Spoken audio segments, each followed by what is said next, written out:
Pas emisionit Njerëz në fokus, i cili këtë të hënë u zhvendos në Slatin të Dibrës, aty ku vajza 21 vjeçare shtatzën u vra për nder nga jati dhe pas mesazheve që u dërguan prej andej nga shoqëria civile, studentët, komiteti i kulteve, gazetarët, sot reagojnë instancat qeveritare. Ministri i Mirëqenies Sociale dhe Rinisë Erion Veliaj dhe Ministre e Arsimit dhe Sportit Lindita Nikolla vlerësojnë nismën Bashkë për Paqe në Familje dhe thonë se kanë gati strategjinë ndërhyrëse për ta minimizuar dukurinë e krimit brenda familjes. Sigurisht mund të jetë tjetër mesazhi im përveç se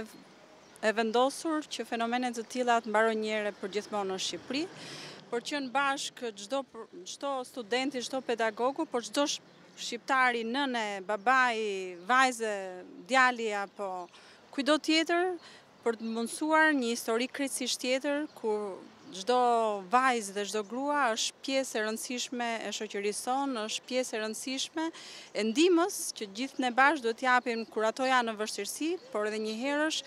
më shumë pjesë e rëndësishme e edukimit për të larguar një herë përgjithmonë nga mendja e çdo kujt se mund ngret dorën mbi një vajzë apo mbi një grua. Lindita e tha shumë qartë, nuk mund jemi një shoqëri që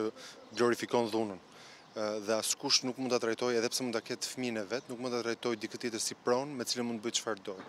Sepse në moment që vritet një vajzë, gjithë shoqëria vritet, dhe gjithë vajzat, gjithë nënat, gjithë motrat vriten në një shoqëri e cila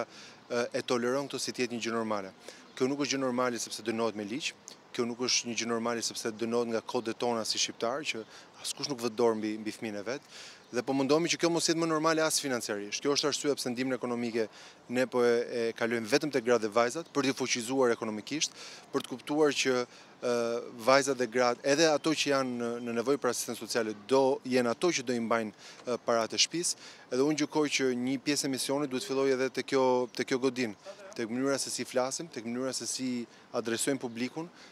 tek gjuha e dhunës që nuk duhet përdorur më, dhe më vjen mirë që ne kemi marrë një vendim për t'u distancuar pavarësisht provokimeve nga e folura me gjuhën e dhunës që pa dashur, ose ndoshta disa bëjnë me dashje, infekton gjithë publikun me një kulturë dhunës ku gjërat ballafaqohen me dhunë dhe jo me të folurën edhe me të gjetur zgjidhje racionale. Kështu që shumë urime Olës edhe për nismën edhe për iniciativën.